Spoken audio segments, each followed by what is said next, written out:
How do you talk to Baba? I talk to Swami the same way I was always talking to him. I always prayed to God, and to me the prayer is going to the same entity. And how do you know when he's talking to you? I think it's intuition, but you have to sort of use discrimination, because it can be the mind can deceive you. But you can, if you're faced with a decision and you have like a path that goes in this direction and that direction, if you ask yourself which one is less selfish, which one is selfless, and which one contains more love, then that's the right path to take. Yeah, I think you should never feel that you have to give up, your chosen path, as Swami says, but you got to go deeper.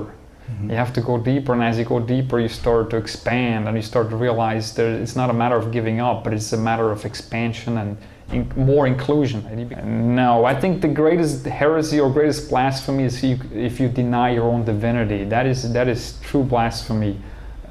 Everything else, even if you deny, even an atheist is not really committing blasphemy. As Swami says, there is no atheist, because even an atheist believes in himself. So as long as you believe in yourself, you believe in God. And to deny your own divinity, that is true blasphemy. Does knowing Sai Baba bring you happiness? Of course. I mean, he is the source of all happiness in whatever form we experience it. What do you do when you get down, dejected, depressed, discouraged?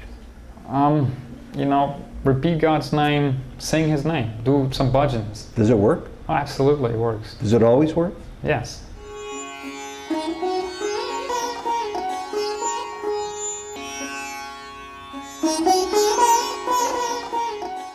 He is a European transplant who now lives in Tampa, Florida. Dan Schuetz from Switzerland has been a follower of Holy Man Sri Satya Sai Baba for years.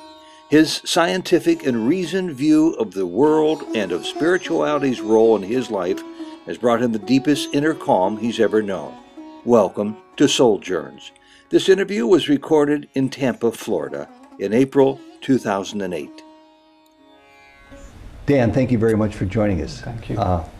Always curious to hear about people's journey to Sai Baba. And the obvious question is, what brought you to Sai Baba? But let's go back even further. Before you even heard of Sai Baba, were you raised in a particular faith? Yes, actually, I was born in something similar to the Lutheran faith. It's very specific to the to Switzerland, and I was brought up and raised as a Christian, Lutheran Christian, and I would go to Sunday school almost every Sunday, and it was really. I used to get really immersed in those stories they used to tell us, and so I always had this this love for this sort of path. Mm-hmm. But as I got older, I used to regret the fact that I was born 2,000 years too late, and a lot of people relate to that comment. Luckily, later on, I found out that not only is it not too late, but it's actually even better than it was 2,000 years earlier. So. What makes you say that? Well, I mean, what are the chances 2,000 years ago, how many people were really aware of Jesus Christ's divinity? I would say even less people than now are aware of Sai Baba's divinity. So being born now is definitely the most auspicious thing that could happen to us. How long did you live in Switzerland? I lived there for 20 years. Did you go to school at all there? Yeah, I went to school there. I raised there and everything. And what are you doing in America? I'm an actuary here for an insurance company. And I got married to an American girl, and I have 3 kids. Is she a Sai devotee? No. That's very common. Let's talk about that for a second. I know many people, Indians, Americans, Western Australian, from all over the world, for whom Sai Baba means everything, but only to one member of the pair. Mm-hmm. Why do you suppose that is? I think only Swami knows, but really I think the people we're born with and the people that are around us, they're there for some karmic reason, and maybe we have a debt to them, or they have a debt to us, and that has to be worked out. Just because we're related to somebody physically doesn't necessarily mean they're on the same wavelength spiritually. Are you still Lutheran?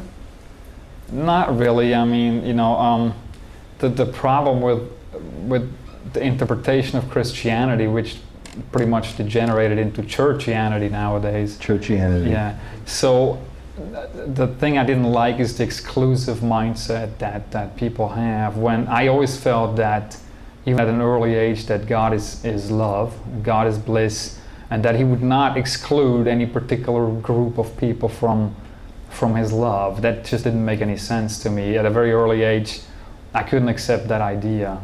So I pretty much rejected organized religion altogether, and I just pursued the path on my own within. It's really an internal path. It's not something external. Okay, the $64 question. When did Sai Baba cross your path? Well, I would like to think that I didn't find him, but he found me, so to speak. I don't know if that's the right way to put it. But I think that if we make enough effort internally, then God will reveal Himself in one form or another. And it's really up to us. I never believed in going around looking for some external guru. I find that an absurd idea. I think that the work has to be done within. Even if you meet the external guru, you still have to continue to work until you find that divinity within, which is none other than the external guru. So is Sai Baba not an external guru to you? Well, he is, but in the first line, he's an internal guide more than anything else. That's well put. Yeah. What did that work look like that you were doing on your path to finding Him? That internal work. I think I had some inner experiences when I was just a child, and at that point I realized that God was just pure love. But I could never find that in any organized religion. But nevertheless, I would read all kinds of books, various books, philosophical and religious books, TAMPA, the Upanishads, Bhagavad Gita, all these things, and the works of Ramakrishna, Vivekananda, etc. And it appealed to me because what they're saying is that there's only one. There's many ways we can worship God, but there's really only one. And if we differentiate between this and that, I think we're making a big mistake. Mm-hmm. So doing that, and Ramakrishna always advocated namasmaranam, or remembering God's name, and that really appealed to me, and I sincerely practiced that. And at that point, I wanted to, because he also said not only do you repeat it, but also sing His name. And I didn't know how to sing His name. That's something that's somewhat strange to the Western, I guess, mindset. So I just went to the internet and I put in Namasankirtanam, because that's what he called it in those books. I didn't know what bhajans was. And Swami's face appears, and next to Swami's face it says, I have come to light the lamp of love in your heart, and I have not come on behalf of any particular religion or caste, etc., nor have I come to gather any followers for any particular path. At that moment, I just knew this was God Himself in physical form, and I never had any doubts after that, and I never, at that point, and I've never even met a single Sai devotee, nor have I ever read a book, but I just know this is it. And then I saw Satya Dharma Shanti Prema Ahimsa, and that's just like, that is it, this is it. You can reduce his teachings to those 5 human values, and I think if we try to practice those, to the nth degree, we could definitely realize Him. How did you have such conviction in such a short time frame on so little information that you had found God? Again, I think it's in Dhammapada, it says that when the student is ready, the teacher appears. So I think what we have to do is we have to make ourselves ready. And when we're ready, then it will come. Because by nature, I'm more or less scientific and skeptical. I would not accept anything. If somebody would tell me about some kind of miracle, I would not even want to hear about it, because it didn't make sense, and there's so much fraud and so much, deception and etc. that goes on that that would not be something I would accept right away. But just something internally that maybe you could say the soul recognized, or the Jivatma recognized the Paramatma, if you want to put it that way. But I just knew at that point this is the one. Mm-hmm. So how do you talk to Baba? I talk to Swami the same way I was always talking to him. I always prayed to God, and to me the prayer is going to the same entity, if you want to call it that. And so there's no difference, really. And how do you know when he's talking to you? I think it's intuition, but you have to sort of use discrimination, because it can be the mind can deceive you. But you can, if you're faced with a decision and you have like a path that goes in this direction and that direction, if you ask yourself which one is less selfish, which one is selfless, and which one contains more love, then that's the right path to take. And if you think it's the other one that you're supposed to take, it's just your lower mind trying to throw your curveball, or you can call it a test if you want. You mentioned about how karma plays in our lives. Do you think that's the sole reason why Swami seems to make his face and name and mission known to so relatively few people? I mean, I wouldn't want to sit here and try to explain what Swami's thoughts are.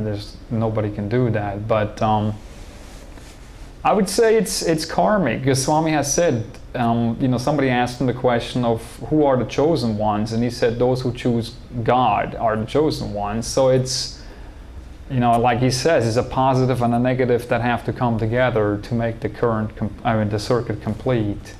It's not just God, but we have to make an effort to deserve the grace. So it's basically yearning. It is when you yearn, you earn. When you yearn, then you earn His grace. Mm-hmm. I think that's the key. Dan, you're still very much a young man. I can only imagine that Baba's been able to squeeze just some of the juice out of Dan so far. What do you think he really wants of you? I think he wants the same thing from all of us, and that's just become a pure instrument in his hands, like you said. That's all we can really do in trying to get rid of our egos, which is a difficult task, because one way or another it always creeps back in. How are you handling your own ego, your desire, I assume, to detach and to live in the now and to live in the oneness? I think cutting down on speaking too much helps. If you talk too much, that's usually not too good. But see, the irony of that? You're talking right now, and it's a tool to help other people learn to talk That's less. true, but I think there's different kinds of talking. One is when you talk about spiritual matters, and the other one is when you just talk. What do you do for fun? I do the same thing you do. I try to go to satsang as much as possible. If I can be in satsang 7 days a week, I would.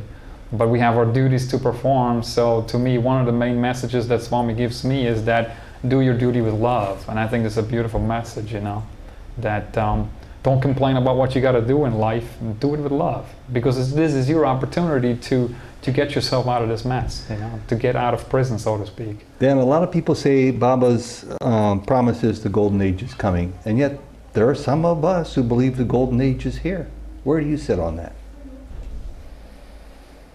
Well, I guess to some extent it's subjective. I mean, those people who have realization, obviously the golden age is here, but from an external point of view, I think it's coming. I see all kinds of spiritual changes everywhere I look. It's amazing. I can see Swami's hand in all these various, unrelated organizations, and people are, there's spiritual awakening going on everywhere. I think that's happening, but there's a certain critical mass that has to be reached before you can see the changes, and up to that point, I think you're going to see some external ugliness, if you want to call it that. Just kind of like a woman going through child labor. You have that 9 months that leads up to the birth, and then all the pain and the contractions. And we're sort of, in my opinion, we're sort of in that point now that we're going through all these contractions. And that's just my limited understanding, so I wouldn't want to... It's sort of like you're suggesting that the world perhaps may be in need of an attention-getting device to focus or refocus its attention from the material to something else.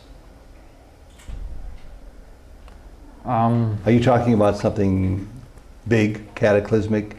No, just what we're seeing right now everywhere. It's already here even. It's already here, yeah. And do you think that's working? Do you think people are starting to say, maybe there's another path I should be pursuing? I think so. For some people it's working. What do your friends make of you? Depends. I mean, the friends that are on the spiritual path, they totally understand what I'm doing. But those who are not, I guess for them, I'm just kind of strange, I suppose. And what about those who might be not on a spiritual path, but curious to know what it is that Dan has that they don't have?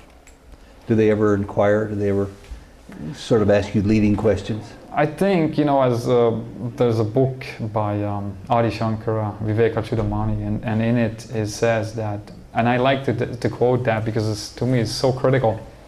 It says that those who have achieved human birth, they're very blessed, and then those who have a guru, they're twice blessed, etc. But those who have all these opportunities but yet don't make any spiritual effort, they're spiritual suicides. That's what he calls them. So I think we should not let this opportunity go. We should make an all-out effort. As you have said earlier, is everything else is secondary. This is primary. This is everything. You cannot wait because tomorrow may not come. Mm-hmm. Don't make that mistake. Have you had the privilege, the pleasure of visiting Swami in India? Yes, but I've never had his physical contact. So. Is that disappointing? Not really, because I think that even those people who make physical contact with him, the first thing he will tell them is don't become attached to the physical body and do the work within. So I think the dreams he has given me and the various things he has taught me in those dreams is worth more to me, at least, than any kind of other interview, etc. And how does he communicate? You've mentioned this, you've given us a couple ideas about dreams. What about leelas? What about miracles? What about intuition? I heard you say that. How does Baba talk to Dan? Or show you that he's there? I just, I don't know if I can put it in words, but it's, something I can feel. I can feel his presence. I'm aware of his presence. It doesn't always have to be this major miracle, but he makes himself known in many ways. I give you an instance. So just a small little thing that happened a few years back when I was flying to Dallas. I was waiting in the airport and I was waiting for my plane to arrive, and then they called my name and I was like, why are they calling me? And they were asking me, would you mind giving up your window seat? Because I like to sit by the window and look out. And because this couple, he would like to sit together. So I was just about to answer, or I said, yes, no problem. And then in my head, I said, thank you, Swami, for letting me do this little bit of service for you today. Mm-hmm. And as soon as that thought stopped, she said, on the other hand, second thought, we're going to give you a first class seat by the window. So it was quite amazing. So these are the little things that some people would consider as coincidence, but other people, we know that there's nothing that happens by a coincidence. So what is a coincidence then, in a spiritual sense? There's no coincidence. It's all, I guess you could say it's karmic. Everything happens, you could say, by his will, really. You raised a good Lutheran in Switzerland, believing in Jesus. Who's Jesus by comparison to Sai Baba? Well, Sai Baba is a Purnam avatar, and Jesus Christ was also a divine personage, and I don't want to compare. Who am I to compare? I don't know. It's like maybe one is the Gulf of Mexico, the other one is the Pacific Ocean. I don't know. Let's just explore this topic for a second, because it can be difficult for people coming from other faiths, especially if they've been rooted in their faith. I don't care if it's Judaism or Buddhism or Hinduism. It's asking a lot sometimes when they think, do I have to give up my God? Do I have to give up my love of Jesus, of Mary? And when people struggle, but they show you, Dan, that they're interested in developing a greater dimension of their own spirituality, how do you encourage them to move forward without having to feel they have to give up anything? Yeah, I think you should never feel that you have to give up, your chosen path, as Swami says, but you got to go deeper. Mm-hmm. You have to go deeper, and as you go deeper, you start to expand, and you start to realize it's not a matter of giving up, but it's a matter of expansion and more inclusion, and you become more inclusive. I never felt that I gave anything up, but I just became more, it's just expansive. I don't know how else to put it, but I think that, as Ramakrishna put it, is that sincere yearning is the key. The sincere yearning for God, then everything will fall in place one way or another. You've got the microphone, you've got the camera. If you had a chance to stand on your soapbox and tell anybody who sees this anything you wanted to from your heart about Sai Baba directly or indirectly, how it's changed your life with his awareness coming into your mind, what would it be? Well, just knowing the fact, as Charles Ogata said, that the Father that we pray to is here on earth. I mean, this is an amazing thing, to know that God himself is here and that we're contemporaries of the Lord himself in human form. That is the most amazing thing. And I think just going through life not caring about that is a grave mistake. And I think that we need to be serious about spirituality, just like we're serious about making money or whatever else the case may be. Actually, we should be more serious about that. And in the real world, as we perceive it to be, Baba calls it illusion. Baba says this is a drama, but for many of us, this is still the real material world. Do you have many residual fears left? Fear of illness, fear of losing your house, fear of children?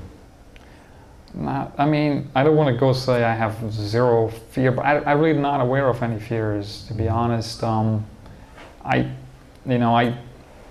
realize this is just a dream. Sometimes you get carried away with the dream, but you have to take a step back and realize that there's something much greater beyond this, and you have to cling to that and hold on to that at all times. As we wrap up, let's go into that one more step, because I said it's a dream, Baba says it's a dream, you just said it's that, but for a lot of people it's almost impossible to visualize what is meant by that phrase, that this is an illusion, that none of this is real. Take a stab at it.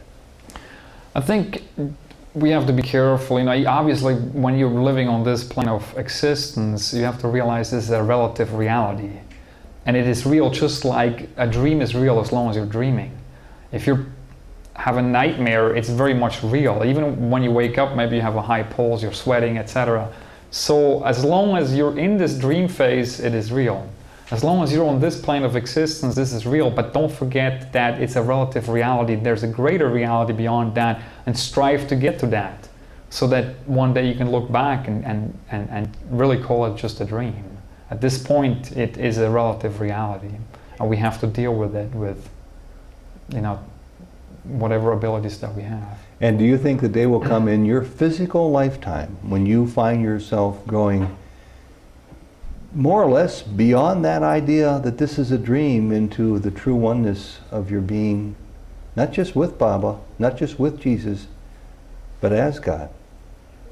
What was that question again? Do you think the day will come in your physical lifetime that you become this enlightened soul for whom there is no more need to look outside?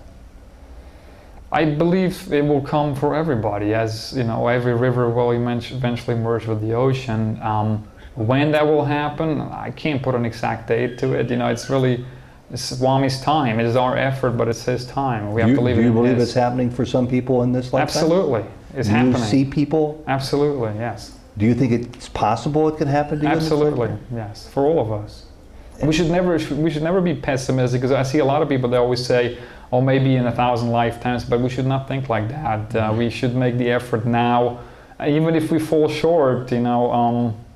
If we just have one or two more steps to go in the next lifetime, all the better. That's just a whole lot better that way. And I'll ask you a similar question I've asked others. What do you do when you get down, dejected, depressed, discouraged? Repeat God's name, sing His name, do some bhajans. Does it work? Oh, absolutely, it works. Does it always work? Yes. My experience is it works all the time. And your parting advice to people who are struggling to know God at a richer, deeper level, but somehow have not been able to get beyond the wall? I think with those people, it's somewhat a question of motivation. They have to realize that it is the ultimate joy. People are very much motivated if you tell them that go down to some office and pick up $1 million because you just want $1 million. There won't be any excuses to pick up that $1 million, that check. But with spirituality, there's always an excuse. But if they would just realize that whatever joys that we experience here in this world are nothing, if you can just have a taste of this, then I think you will make the effort you have to make. So it's just a matter of effort. I think Swami says the laziness is what's holding us back. And who is Swami? You know, as Swami says himself, you know, you can, for 1,000 lifetimes, you can study all the scriptures and you will never understand me. The key is to know yourself. It is only when if we want to know God, we have to first become God, right? Only when we are God, we can know God. Other than that, it's just speculation. So our effort has to be, again, internal. It has to be, try to put his teachings as you understand them into practice and take one step at a time, approaching this higher reality. And for any doubters who might be watching, you're not speaking heresy here, are you? No, I think the greatest heresy or greatest blasphemy is if you deny your own divinity. That is true blasphemy. Everything else, even if you deny, even an atheist is not really committing blasphemy. As Swami says, there is no atheist, because even an atheist believes in himself. So as long as you believe in yourself, you believe in God. And to deny your own divinity, that is true blasphemy. And we should never do that. Does knowing Sai Baba bring you happiness? Of course, I mean, he is the source of all happiness in whatever form we experience it. Dan, thank you very much. Thank you. Sai Ram. Sai Ram.